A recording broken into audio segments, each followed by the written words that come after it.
Hi, my name's Clarence Simpson, and this is a quick overview of Ye Olde Magick Shoppe. In this game, you're the owner of a magic item shop in a fantasy world. You'll be crafting items and researching spells to create magic items that customers are looking for. But these customers are impatient, and if they can't find what they're looking for, they'll go to your competitors' stores. Okay, in this game, what we see here on the table is a quick example setup for 3 players.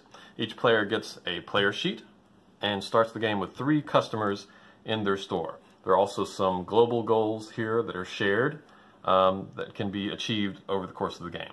The game is played with 4 polyhedral dice, D6, D8, D10, and D12. Now, throughout the course of the game, you'll be completing items on the left half of your sheet and trying to research and complete spells on the right half of your sheet.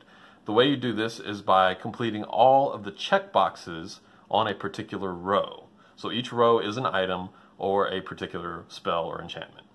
So for example here, the top, the water skin, you have 1 checkbox, but for the grimoire you have to complete all 3 of these checkboxes. Now, the way you do this is by spending the dice that are rolled each round. Each die can check off 1 of the boxes on your sheet. Each round you'll be spending 2 dice, but you have the option of spending more by using these extra dice that are supplied to each player. Now, each die type can only be used in a particular column. So if you see here, the D6 can be used in all of the crafting columns, the D12 can be used in all the spell research columns, D8 and D10 overlap and can be used in certain columns either way. For the crafting, there's always a greater than threshold for each of these checkboxes, and for the spell research, there's always a less than or equal to threshold for their checkboxes.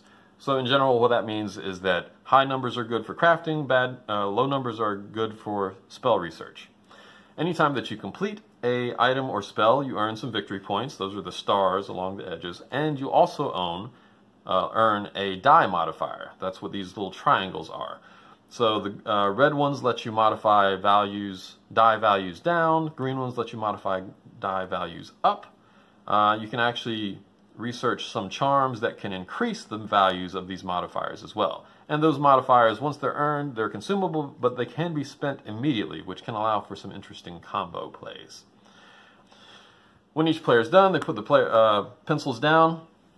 If you claimed any of these customers by completing the items and enchantments that are needed, you would bring it down here. They're worth victory points.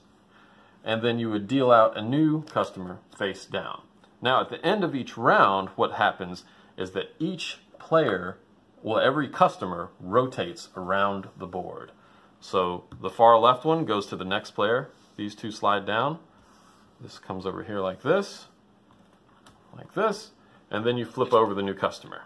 And then a new round begins. So as you can see, each customer only stays in a store for 3 rounds at the most. Oh, and the last thing is the certifications, and that means you can get some extra bonus points, victory points, by scoring or checking a certain number of boxes in a particular column, whether it's materials or spell energies. And that covers most of the mechanics of the game. Thank you for watching.